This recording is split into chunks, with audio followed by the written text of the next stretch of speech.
everybody, what's up? Happy Saturday. I hope your weekend is going fabulous. Okay, now if you follow me on Twitter, which you should, at BindyBlue, all one word, down below, you should follow me, because when I watch the shows that I don't review, I talk about them. But because this season 3 of American Horror Story is centered around the history of New Orleans, I decided that I would do the reviews for the show, seeing as though I am from New Orleans. I am that girl. This season is centered around the Coven. The Coven is a school for witches in New Orleans. Madame LaLaurie is having this dinner party. Now, Delphine LaLaurie was a real person. The stories of what she did to her slaves are actually true stories. This is not some shit that American Horror Story made up. Oh, no, people. Nah.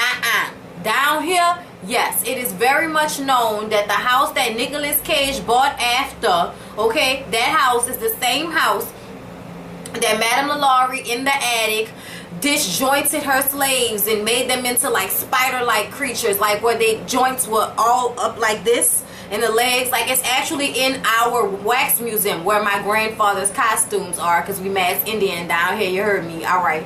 So I used to always love going to the wax museum, and in the wax museum there is a Madame LaLaurie attic, you know, wax figure set where you see what she did to some of her slaves. Nothing is gory as what they show on the show, but I just mean they don't show that in the wax museum. But she actually did worse shit than what they showed. They showed her sewing people's mouths up, and the skin opened and exposed, and people's head in boxes. Trust me, she did all kinds of fucked up stuff. It was all these, her husband was a doctor, and so it was all these like medical experiments to, like, you know, turn people into insects and mythological creatures. This is all, y'all, true to the fucking bone, real shit. I am deep rooted in this shit, y'all. Like, I really love our history. As fucked up as it might be, New Orleans has one of the most like real fucked up magical, you know, histories, and then it's still there. Everything that was there then is still there for the most part.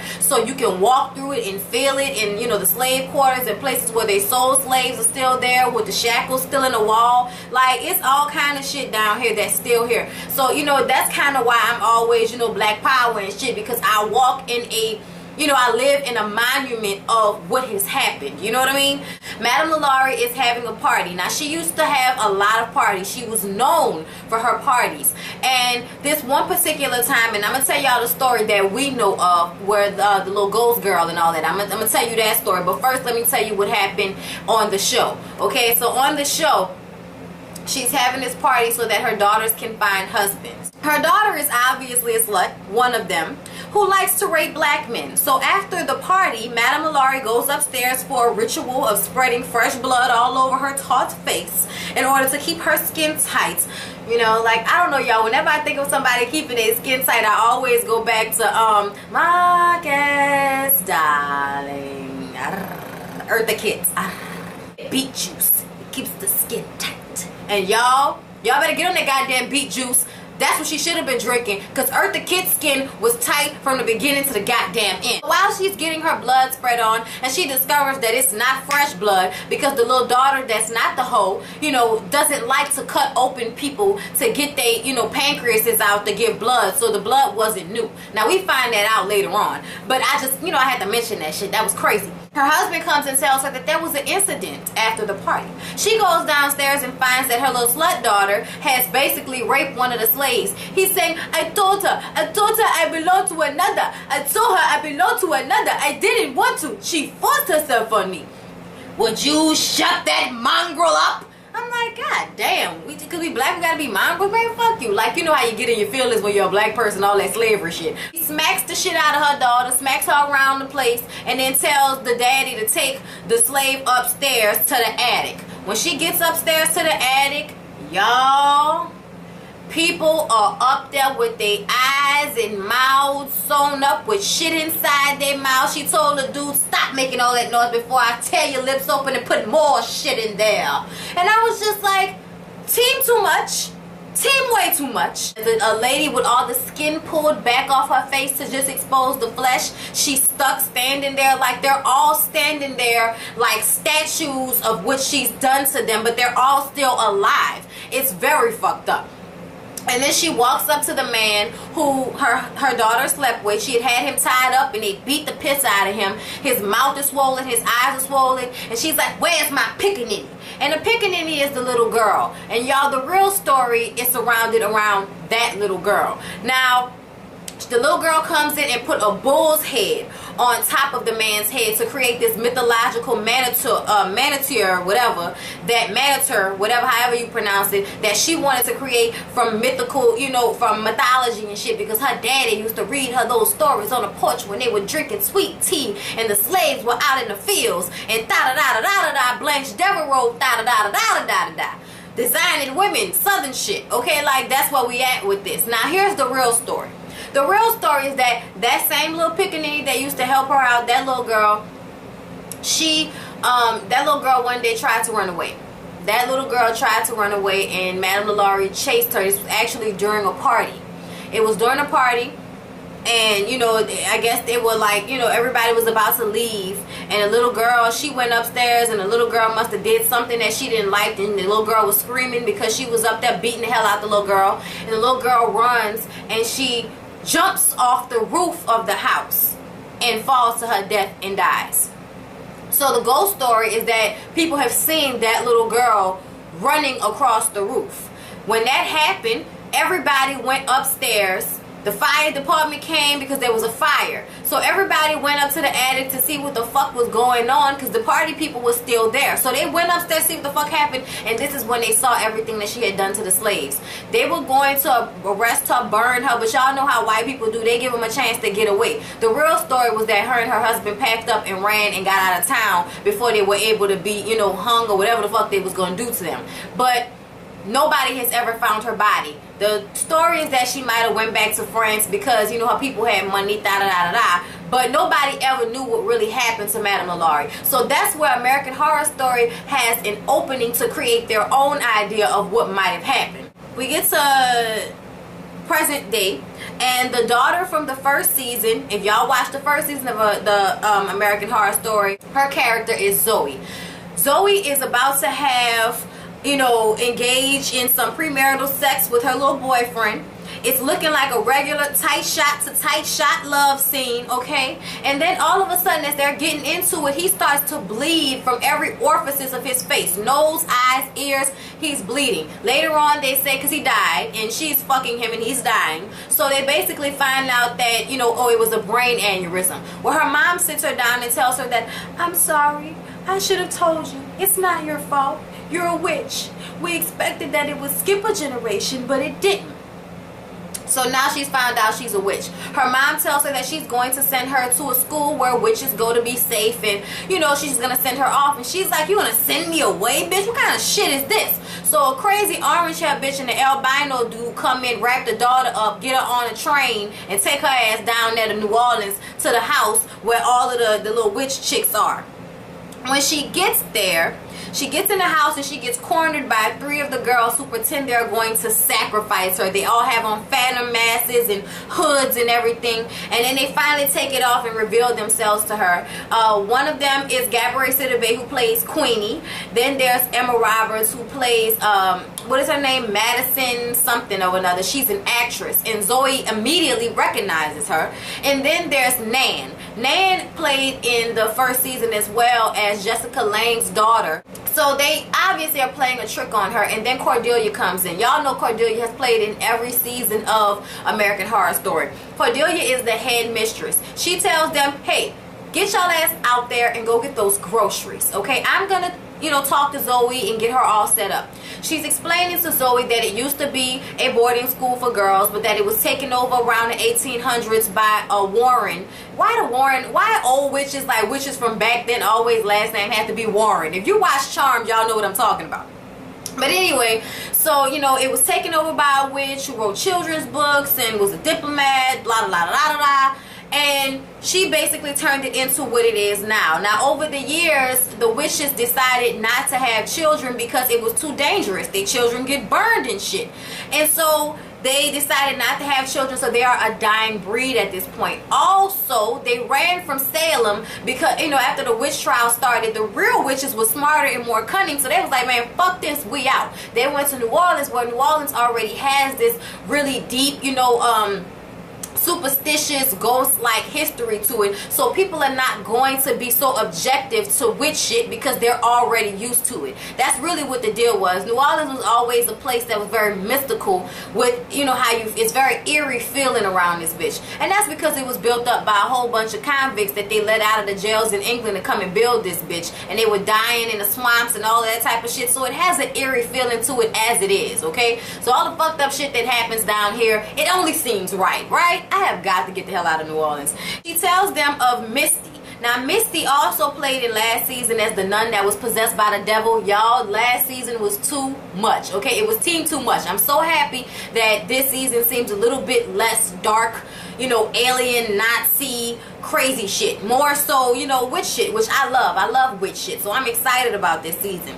So, Misty was a young girl who, you know, lived right outside of Lafayette. They was having this, you know, outside praise Jesus in his name thing, and she saw a dead bird. She picks it up and she made the bird come back to life. Well, somebody saw this. Somebody saw it, and most people thought, oh, this is God. This is God right here doing this shit. This wasn't this girl. Well, some other people knew better, and they thought it was necromancy. So they burned the girl, okay? Burned her at the stake. Fuck shit. Who burns people that bring stuff back to life? That's retarded. All of the girls have gifts, and she tells them that there's one girl that is the Supreme, and Supreme has a plethora of gifts. Some say that she has all of the gifts. So when we talk about the Supreme, enters Jessica Lange. Y'all, Jessica Lange, I love Jessica Lange. I really do. Like, I've loved her for a very long time because my mama used to stay watching Jessica Lange movies in the early 90s. Jessica Lange's character is Fiona. Fiona is at a research facility where a medicine to make people younger is being developed. Seeing as though her late husband funded the facility, she is telling the doctor that she wants that medicine ASAP Rocky, and she is not taking no for an answer. Even though he told her, we just used it on a rat or a mouse, cat, whatever they used it on. We're not ready to use this on humans yet. But she's not trying to hear that. She's not trying to hear that at all. So obviously he gave it to her, because 5 days later she's in her apartment getting loaded off cocaine, listening to Gada Vida de Ida. Don't you know that I love you? I like that little song. I don't know the words, but I like the song. So he comes to her apartment and she's like, it's been 5 days and look at me, nothing has happened. And he's like, bitch, this is not magic. We're human. We deteriorate. We are going to rot. That's what we do. As I sit here right now, I'm rotting. Very slowly, I might add. Thank you. But still, we rot. She didn't like that answer. He told her, bitch, I quit. I'll give you my, you know, papers of resignation in a couple of days. She flicks the lights off with her mind, lights a cigarette. With her hand, she flicks his ass across the room. He hits a wall, falls on the ground. She goes up to him and gives him a kiss and sucks all of the life out of his face. And he's dead as shit. And I'm like, God damn it. Little Asian man, I felt bad. Obviously, I figured it out already that Fiona must be a Supreme, because that was like 3 different powers at a time, okay? I'm just saying. So later on, when the girls sit down for dinner, we discover what their gifts are. Nan can see the past and the future. She's clairvoyant, basically. She was able to tell that Zoe didn't kill the boy on purpose and that she will eventually find love in an unexpected place. Queenie tells her to stop being so goddamn weird before she get herself in trouble. Madison made a light fall on one of her directors so she can control things with her mind. I mean, she killed the dude. And Nan was like, nah, bitch, you ain't do that. You killed that man. That wasn't no accident. You killed him because he told you to hit your mark because you weren't hitting your mark. And Queenie was like, you know what? Why don't you do us all a favor and get some acting classes, you dumb ass bimbo Botox bitch? And basically she didn't like that, so she made the Queenie's water spill all over her. So then we find out what Queenie's gift is. Queenie stabs herself in the hand with a knife, and she was like, oh, I can't feel it. Oh, does it hurt, bitch? I'm sorry, I can't feel the shit. So then Nan is like, stop it. So she takes a knife. She's like, I'll cut my motherfucking neck. I can't feel the shit. I'm not gonna die. Obviously, Queenie is a human voodoo doll. How crazy is that shit? So Nan is like, come on, let's go take a walk. And Queenie was like, fine, because I'm not that hungry anyway. And Madison was like, yeah, like, we believe that. So she tells Zoe that obviously you're going to be my BFF by default. And there's a frat party later on that night, and they're going to that frat party. Meanwhile, Cordelia is obviously downstairs mixing potions when Fiona surprises her. We discover that they are mother and daughter, and that Cordelia offers her a restorative potion that she was working on. When she gives it to her mom is like, I'm not gonna drink this shit, and she pours it into the cat bowl, and she was like, it wasn't gonna kill you, bitch, like, you bitch. And she, you know, pours it out because obviously it would have killed the cat. So we, you know, basically get the gist that Cordelia doesn't like her mom and hates her mom because her mom sent her away to that boarding school at such a young age. And Fiona is like, my only regret is that I didn't send your ass earlier, sitting here mixing potions and shit. You are the only daughter of the Supreme. You have royal blood running through your veins, and you out this bitch being a school teacher down here mixing potions. Oh no, you're not living up. You're not living up to the hype. No, you're not. And Fiona doesn't believe that the school is being ran the right way. And, you know, Cordelia's like, I'm going to tell the council on you because, you know, whenever there's witches and fucking Buffy the Vampire Slayers and all of that, there's a council somewhere that dictates what people can do and what they can't do, okay? She says, go ahead and call the council, bitch. I'm sure they will want to know why you wouldn't want a Supreme to be running this school. Okay, so there we go. We already know how everybody gets hyped up over the Supremes and not the music group. He tells her that she's going to be staying there. She don't give a fuck what she says. And Cordelia is like, when are you gonna die so you can stop ruining my life? And Fiona says, look, I'm staying, bitch. That's that. So the girls go to that frat party. Zoe and Madison go to the frat party where Zoe takes a liking to Kyle. Kyle is been in the past 2 seasons as well. And while they're flirting with one another and taking a liking, another guy takes Madison downstairs and gives her a Mickey. While she's treating him like he's a peasant, he didn't mick her ass. Him and a couple of frat boys take her into a room and start to gang rape her. Well, eventually Zoe starts to realize that she hasn't seen her in a while and starts to go looking for her. Well, her and Kyle walk in on the guys gang raping her. Well, you know, Kyle is like, what the fuck are y'all doing? And he pushes everybody out the room. He's running after them. He's getting into a little altercation, little scuffle with the guy who headed the whole rape gang thing, the one that gave Madison the Mickey. And the guy hits him and knocks him out, knocks Kyle out, and puts him on a bus. They kick the bus driver off the bus, and Zoe is going to run after them. She's not going to let them get away with it, but Madison comes up behind her, and while they're driving away, she flips the bus up, and 7 out of the 9 die. Only 2 of them live. Y'all, I was like, thank you, Jesus, somebody did something. Because I can't stand that whole raping people and then they taped it. Man, fuck y'all. I hate dudes that do stuff like that. You know what? You should get your dick cut off if you think it's okay to gang rape a girl. That's all I gotta say about that. Sorry, y'all. I hate that type of shit. And it happens too frequently in real life. It just does. Anyway, the next day, they get back to the house, and Zoe is trying to convince Madison that they need to tell somebody about what happened. But then Fiona comes in, and you know, Fiona obviously is clairvoyant too, because she knew exactly what happened. And she tells Madison that she was a sloppy little witch bitch. And Madison gets a little snappy with her, and she flicks her hand, and Madison goes flying across the room and hits herself against the wall. So obviously, everybody needs to pay attention to who the fuck they talking to around here, okay? Queenie was very, you know, delighted by seeing the little skinny bitch go run across the room. She tells them that they are going to become bad bitch witches sitting around there listening to her little crazy ass daughter. So she takes them on a field trip. While she's taking them on a field trip, they pass Madame LaLaurie's house, where all of a sudden Nan is just entranced by it.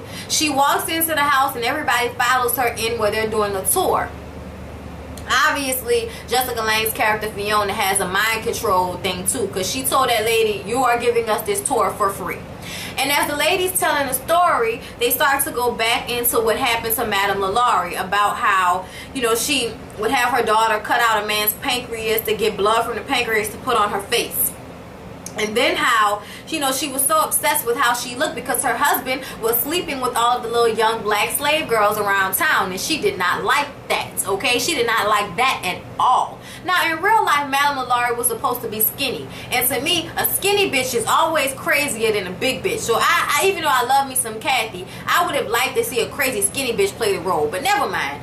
I just wanted to mention that. Then we also discovered that Marie Laveau comes to her house, and she didn't want to talk to her at first, but she gives Delphine, I'm going to call her Delphine from now on because I love that name. I always have loved that name. She gives, it sounds like a drug, don't it? She gives Delphine a love potion that's supposed to help her husband stop, you know, fucking with other people and stuff like that. So she takes her inside and tells her if the potion works that we are going to have a long future together. She gives her the potion, she drinks it down, and at first it's like honeysuckle, and she's feeling all good inside and warm, and then all of a sudden it starts to take over and her ass croaks and falls on the ground and dies. So then the little black girl, a little pickaninny, takes Marie Laveau upstairs to where her lover is, and her lover was the guy that was basically raped by Delphine's daughter and put the bull head over his head. So she exacted her revenge on that bitch, okay? And nobody ever found the body, just like in real history. Now, that's some fake shit. Marie Laveau didn't have anything to do with Delphine LaLaurie, okay? I just want y'all to know. You know, that was no resemblance. That's not true at all. But anyway, I still like how they did that. That's a good storyline. So Nan goes out into the courtyard of the house, and she says, you know, she tells Fiona that, basically tells her that, hey, this bitch is buried right under these bricks right here. Right in this courtyard right here. She's buried under these bricks right here. So later on, Zoe goes to the hospital where the surviving frat boys are hoping to find Kyle, hoping that he's one of the two that live, but instead she finds the boy that gave Madison to Mickey. So she mounts him and fucks the brains out of him, literally, and of course, because it should have been him. That's what she said. It should have been him. So she gets on top of him, fucks him, and then he dies. So Fiona gets a box later on from two men late at night, after receiving all her luggage, to let her daughter know that she is staying, okay? Pack those bitches up vertically. Thank you very much. And she gets her box, and inside the box is an alive Madame LaLaurie, y'all. Alive. Looking like somebody just rolled her around in dirt, and that's it. She ain't lost no weight. Somebody gonna have to explain to me how she been alive in a box all this time. Somebody gonna have to tell me. Anyway, you guys, I'm very curious to see where they're going to go with this story. I love the first episode. I hope you all enjoyed the review. I know I was talking fast, but I hope you all understood everything. I'm definitely going to be reviewing from now on, so look forward to American Horror Story The Coven Season 3 reviews from me. Share it, like it, subscribe if you haven't, comment, let me know how you felt about it, and I'll see you guys in my next video.